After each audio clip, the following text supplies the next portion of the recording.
और आपका आज वीडियो में स्वागत है। आज की वीडियो देखने से पहले मैं शाउट आउट देना चाहती हूँ अमित शर्मा को, जो कि राजस्थान से हैं, और थैंक यू सो मच हम लोग को ईमेल लिखने के लिए।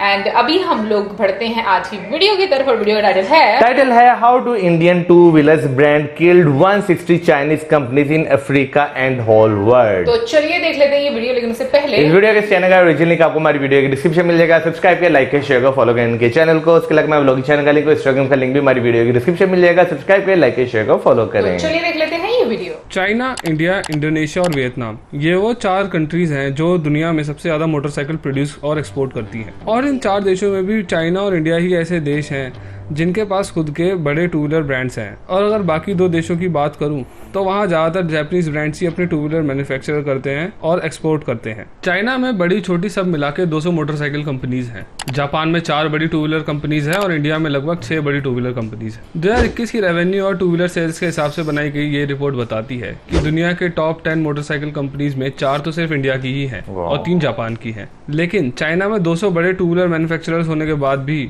इस टॉप 10 लिस्ट में चाइना की एक भी कंपनी एग्जिस्ट नहीं करती है। इंडियन ब्रांड्स के टॉप 10 लिस्ट में आने की वजह सिर्फ हमारे देश की बहुत बड़ी आबादी ही नहीं है, बल्कि इसलिए भी वो वहाँ पर एग्जिस्ट करते हैं क्योंकि इंडियन ब्रांड्स अपने टू व्हीलर्स को भारी मात्रा में बाहर एक्सपोर्ट करते हैं। जैसे कि बजाज का ऑलमोस्ट 50% रेवेन्यू बाइक्स को बाहर बेचकर आता है। वो अपनी बाइक्स को ऑलमोस्ट 70 देशों में बेचते हैं, टीवीएस 60 देशों में और हीरो 40 देशों में प्रेजेंट है। और ऐसा भी नहीं है कि ये वहाँ पर कोई एवरेज बिजनेस कर रहे हैं। अगर मैं आपको अफ्रीका कॉन्टिनेंट का एग्जांपल दूं तो रिपोर्ट्स के मुताबिक अफ्रीका में ऑलमोस्ट 200 चाइनीज कंपनीज ऑपरेट करती थी, लेकिन इंडिया की सिर्फ बजाज और टीवीएस ने अपने 2-3 मॉडल्स की मदद से ही वहाँ पर 200 में से 160 चाइनीज कंपनीज को बंद करवा दिया है और अब वहाँ पर सिर्फ 40 चाइनीज कंपनीज ही ऑपरेट करती हैं।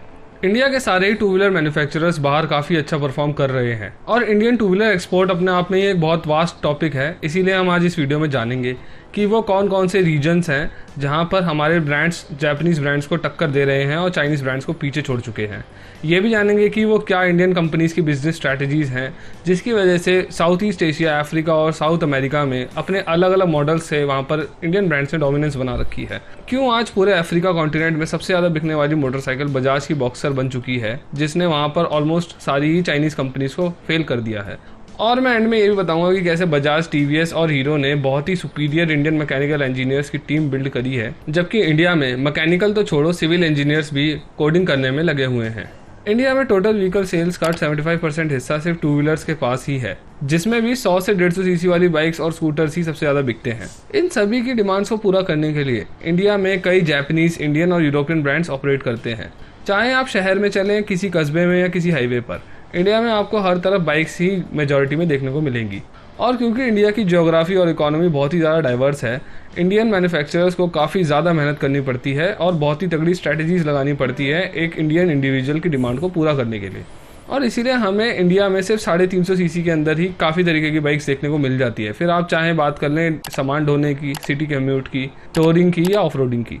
यही मोटरसाइकिल्स का डाइवर्सिफिकेशन है जो इंडियन मोटरसाइकिल ब्रांड्स को एक यूनिक पोजीशन देता है। और ये ब्रांड सभी थर्ड वर्ल्ड कंट्रीज जैसे इंडोनेशिया, कोलंबिया, वियतनाम, नाइजीरिया और मैक्सिको के लिए सबसे ज़्यादा सेंसिबल चॉइस बन जाते हैं। इस बात को मैं कुछ एग्जांपल से समझाता हूँ आपको। जैसे कि टीवीएस अपनी स्टार सिटी को श्रीलंका और कोलंबिया में एक्सपोर्ट करती है। पर कैपिटा इनकम कम होने के कारण वहाँ पर ये बाइक खरीदना और मेंटेन करना काफ़ी आसान हो जाता है। दूसरा एग्जांपल हम ले सकते हैं बजाज की पल्सर का, जो कि इंडिया समेत स्पेन, पेरू, फिलीपींस और कोलंबिया में भी ठीक ठाक बिकती है, क्योंकि इस बाइक से वहाँ पर कम बजट में अच्छी परफॉर्मेंस और रिलायबिलिटी भी मिल जाती है। इसके अलावा स्प्लेंडर के बारे में हम सब जानते हैं कि वो इंडिया में सबसे ज़्यादा बिकने वाली बाइक है। स्प्लेंडर इंडिया समेत नाइजीरिया, बांग्लादेश, नेपाल और श्रीलंका में भी काफ़ी ज़्यादा बिकती है। हीरो आज की डेट में दुनिया के top 3 biggest two wheeler manufacturers में से एक है और ऑलमोस्ट आप सभी को ये फैक्ट पता भी होगा। लेकिन आप में से ज़्यादातर लोग ये नहीं जानते होंगे कि कैसे 4 मुंजाल भाई, जिन्हें पार्टीशन के बाद पाकिस्तान में अपने घर को छोड़कर इंडिया में आना पड़ा, उन्होंने बैंक से लोन लेकर साइकिल पार्ट्स का बिजनेस शुरू किया और कड़ी मेहनत से अपने बिजनेस और इंडिया की ऑटोमोबाइल इंडस्ट्री को मजबूत किया। तो चलिए सुनते हैं ऑडियो बुक हीरो की कहानी, 4 भाइयों का औद्योगिक चमत्कार, कुकू एफएम से। कुकू एफएम इंडिया का लीडिंग ऑडियो बुक प्लेटफॉर्म है with over 1000 hours of non fiction content library. 4.5 plus की रेटिंग है एंड मोस्ट इंपॉर्टेंटली इस पर आप अपनी फेवरेट ऑडियो बुक सुन सकते हैं अपनी रीजनल लैंग्वेज में। कुकू एफएम एक ऐसा प्लेटफॉर्म है जहां पर आपको हिस्ट्री, मोटिवेशन, फाइनेंस और भी बहुत सारी कैटेगरीज की ऑडियो बुक मिल जाएंगी। पर्सनली मैं भी ऑडियो बुक सुनना काफ़ी ज़्यादा पसंद करता हूँ। कोई भी काम करते टाइम, जिम करते टाइम, रनिंग करते टाइम आप ऑडियो बुक सुन सकते हैं। एंड मोस्ट इंपॉर्टेंट, हम खुद में वैल्यू ऐड कर सकते हैं। इस प्लेटफॉर्म की general cost 399 rupees per year है, लेकिन मेरे सभी सब्सक्राइबर्स के लिए स्पेशल 50% डिस्काउंट अवेलेबल है। अगर आप मेरा कूपन कोड BTM50 यूज़ करेंगे तो आपको 50% एक्सक्लूसिव डिस्काउंट मिलेगा। अब ये एक्सक्लूसिव इसलिए है क्योंकि फर्स्ट 250 यूजर्स के लिए ही एक्सक्लूसिव डिस्काउंट अवेलेबल है। Don't miss your chance, go and checkout, link is in the description. बाकी जितनी भी इंडियन बाइक्स मैंने आपको अभी तक बताई थी वो कुछ देशों में तो काफ़ी ज़्यादा अच्छा कर रही हैं, लेकिन बाकियों में बस ठीक ठाक ही कर पा रही हैं। पर एक मोटरसाइकिल ऐसी है जिसने पूरे के पूरे अफ्रीका कॉन्टिनेंट पर ही अपना दबदबा बना रखा है और उसका नाम है बजाज बॉक्सर। अर्ली 2000s में नाइजीरिया जैसे अफ्रीकन देशों में ज़्यादातर चाइनीज़ कंपनीज ही अपनी बाइक्स बेचा करती थी, और वो इसलिए क्योंकि अफ्रीका के देश दुनिया के कुछ सबसे गरीब देशों में शामिल हैं और चाइनीज़ बाइक्स काफ़ी ज़्यादा सस्ती होती थी। चाइना से बाइक्स बॉक्स में आती थी, अफ्रीका में लोग इनको खरीदते थे और इनको असेंबल कराने के लिए अपने लोकल मैकेनिक के पास लेके जाते थे। इन चाइनीज़ बाइक्स की क्वालिटी काफ़ी ज़्यादा ख़राब होती थी और चाइना की ये कंपनीज वहाँ पर कोई भी आफ्टर सेल सर्विस नहीं दिया करती थी, क्योंकि इन्होंने वहाँ पर सर्विस सेंटर और ऑफिस बनाए ही नहीं थे। वहाँ पर ऐसी तकरीबन 200 चाइनीज़ कंपनीज अपनी बाइक्स को एक्सपोर्ट करती थी। गरीब अफ्रीकन्स को मजबूरन चाइनीज़ बाइक्स ही खरीदनी पड़ती थी क्योंकि जापानीज़ बाइक्स काफ़ी ज़्यादा महंगी थी और ज़्यादातर की पहुंच से काफ़ी ज़्यादा दूर थी। और यही सब देखकर बजाज ने अपॉर्चुनिटी का फ़ायदा उठाने का सोचा और अपनी फुली असेंबल्ड बॉक्सर अफ्रीका के कई देशों में लॉन्च करी।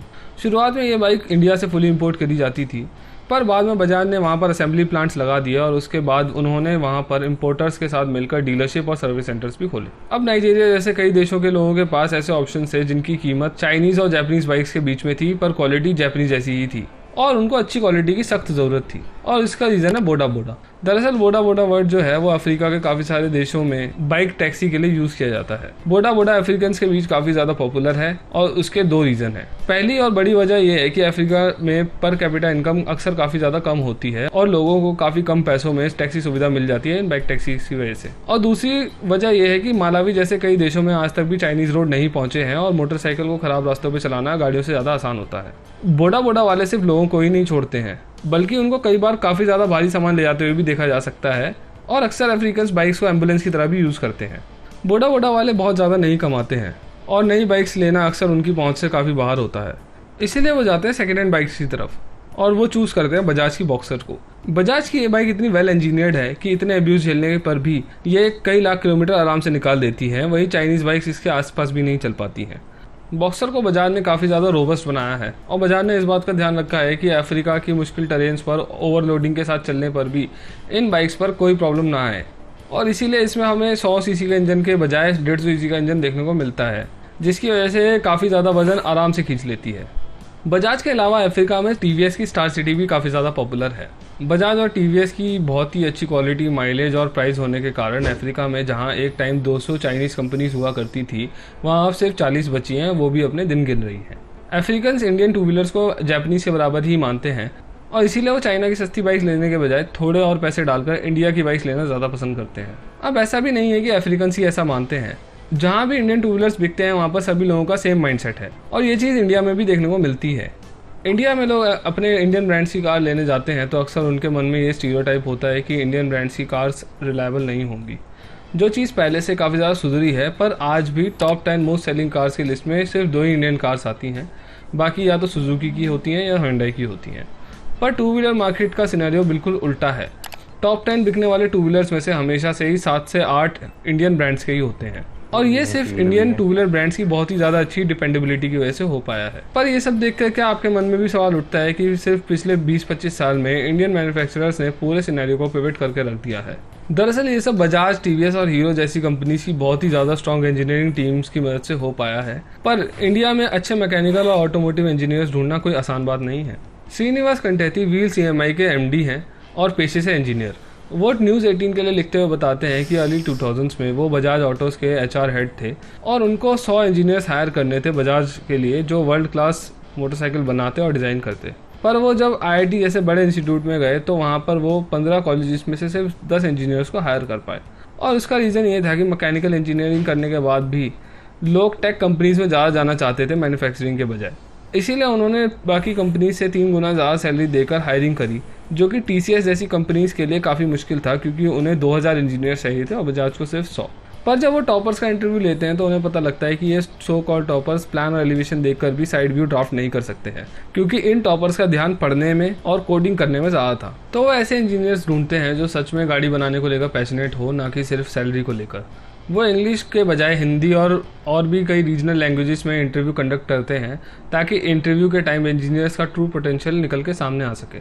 बजाज के अलावा हायरिंग का ये प्रोसेस साउथ में टीवीएस भी अपना रही थी। ये सब देखने से एक बात क्लियर होती है कि इंडिया में अभी मैकेनिकल इंजीनियरिंग को लेकर बहुत ज़्यादा लोग पैशनेट नहीं हैं, और अगर हैं भी तो या तो कॉलेजेस प्रैक्टिकल नॉलेज नहीं दे रहे हैं या उनको सैलरी अच्छी नहीं मिल रही है, इसीलिए वो दूसरी फील्ड्स में शिफ्ट हो जाते हैं। टू व्हीलर्स में हम चाइना से तो क्या बहुत सारे देशों से आगे आ चुके हैं, पर हमें समझना होगा कि अगर इंडिया को चाइना से मुकाबला करना है और उसको हर चीज़ में पीछे छोड़ना है तो मैन्युफैक्चरिंग बहुत ज़्यादा बढ़ानी होगी और उसके लिए कंपेटेबल इंजीनियर्स लगेंगे। सिर्फ कोडिंग करने से काम नहीं चलने वाला है। अगर मेरी वीडियो से आपके टाइम में वैल्यू ऐड हुई हो तो please consider subscribing this channel, क्योंकि ऐसी वीडियो बनाने में काफ़ी ज़्यादा मेहनत लगती है। और इस वीडियो को लाइक करें, शेयर करें और अपने विचार कमेंट्स में छोड़ें। और जाते जाते आप सभी ऑडियो बुक हीरो की कहानी 4 भाइयों का औद्योगिक चमत्कार ज़रूर सुने कुकू FM से। Use my coupon code BTM50 तो आपको 50% एक्सक्लूसिव डिस्काउंट मिलेगा। ये डिस्काउंट फर्स्ट 250 यूजर्स के लिए ही होगा, so don't miss your chance. Link is in the description. Thank you.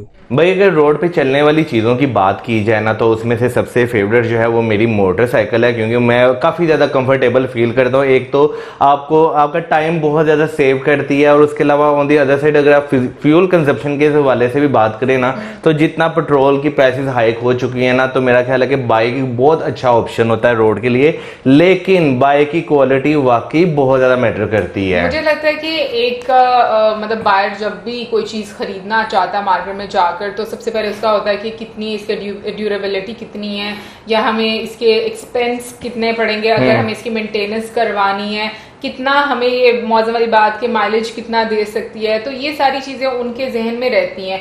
बाकी 4 कंट्रीज़ का जिस तरीके से जिक्र किया गया, मुझे वैसे नहीं आइडिया था। मैं कहूँगी कि ये बहुत ही इंफॉर्मेटिव और डिटेल में बनाई गई एक वीडियो थी कि जिस तरीके से 4 कंट्रीज़ हैं कि जो कि सबसे ज़्यादा बाइक इस्तेमाल करते हैं, प्रोड्यूस करते हैं। लेकिन एक कंट्री जो कि पहले से उसकी प्रोडक्ट अवेलेबल है और उसको काउंटर करना, मुझे लगता है वाकई में बहुत ज़्यादा आपको डिटेल में होमवर्क चाहिए होता है। आपकी स्ट्रैटेजीज ऐसी होनी चाहिए मार्केटिंग की स्पेशली, कि आप अपने प्रोडक्ट को वहां पर ज़्यादा एम्पावर कर सको। तो जिस तरीके से मैं कहूँगी कि इंडियन जो बाइक्स हैं उन्होंने वहां पर अपनी जगह बनाई, वो वाकई में मैं कहूँगी कि काबिल तारीफ है। लेकिन इसके साथ साथ मैं ये भी ज़रूर बोलूँगी कि जो इंडियन मार्केट में हम लोग देखते हैं कि ऑप्शंस बहुत ज़्यादा हैं, तो आई थिंक जब ऑप्शंस ज़्यादा होते हैं तो आपके पास मार्केट ग्रैब करने के लिए भी चांसेस ज़्यादा रहते हैं। यार इस बात में कोई शक नहीं, लेकिन जो है ना, जो एक बंदा जो बायर है, ठीक है ना, अब देखें मोटरसाइकिल जो है ना हमारे यहाँ पर उसे कहा जाता है गरीबों की सवारी, यानी कि एक ऐसी सवारी जिसे एक मिडिल क्लास बंदा या लो इनकम क्लास वाले जो लोग हैं वो इजीली अफोर्ड कर सकते हैं।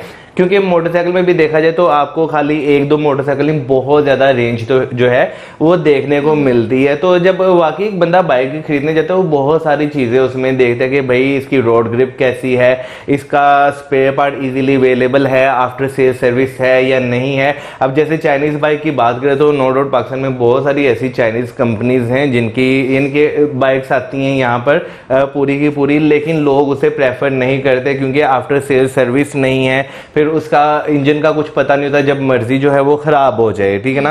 तो इस वजह से लोग उसे भी प्रेफर नहीं करते। ऑन द अदर साइड भाई लोकल प्रोडक्शन हमारे यहाँ पर इतनी नहीं होती, यानी कि पाकिस्तान की अगर अपनी कंपनी की बात करें तो मुझे नहीं लगता कि मैंने आज तक पाकिस्तान में कोई अपनी कंपनी ऐसी देखी जो बाइक यहाँ पर प्रोड्यूस करती हो। ऑन द अदर साइड आपको होंडा देखने को मिलेगी, सुजुकी देखने को मिलेगी और जो है यामाहा देखने को मिलेगी, जो कि काफ़ी ज़्यादा रिलायबल और जो है ना अच्छी कंसीडर्ड की जाती हैं। लेकिन अब आकर उनकी प्राइसेस की बात की जाए ना तो काफ़ी ज़्यादा वो आउट ऑफ कंट्रोल जो है वो होती जा रही है। ऑन दी अदर साइड में जब इंडियन मार्केट्स में बाइक्स की बात करता हूँ ना तो लिटरली मुझे जो है ना समटाइम्स देखकर होता है कि यार वहाँ पे इतनी कम प्राइसेस में आपको इतनी ज़्यादा ऑप्शन जो है मिल रही हैं। आप यहाँ पर जो है 2 लाख या 3 लाख में जो आप 125 खरीद रहे हैं, 125 सीसी खरीद रहे हैं, आपको उतने ही पैसों में इंडिया में जो है आपको 250 सीसी, 200 सीसी, 300 सीसी तक आपको मोटरसाइकिल जो है इजीली अवेलेबल हो जाती है।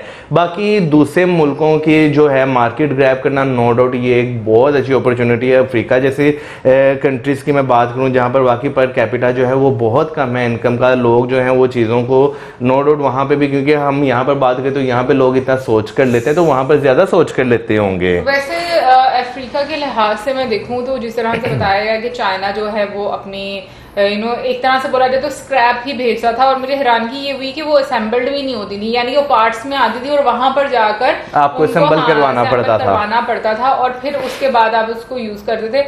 लेकिन जो बाइक्स हम लोगों ने देखी इसमें जैसे कि बॉक्सर थी बीच में, तो मैं ये बात सोच रही थी कि यहाँ की 70 से ज्यादा अच्छी तो ओवा नहीं है। अगर हम लोग मॉडल के लिहाज से बात करें, शेप के लिहाज से बात करें, तो बहुत ज्यादा अच्छी लग रही थी। तो मैं वाकई में बात करूंगी कि पाकिस्तानी मार्केट में ये वाकई में एक ड्रॉबैक है, और सीरियसली इस चीज का अफसोस होता है कि साथ वाले कंट्री में चीजें हम लोग आसानी से ले सकते हैं, कम प्राइस पर भी ले सकते हैं, और हम लोगों को अच्छी टेक्नोलॉजी भी मिल सकती है, लेकिन उसके बावजूद हम लोग वो उन चीजों को प्रेफर नहीं करते, हम अपने लोगों के बारे में नहीं सोचते। और एक देखो इंडिया से वो अफ्रीका में उठ के मतलब अपने असेंबलिंग प्लांट्स लगाए हुए हैं और वहां पर सर्विसेज दे रहे हैं।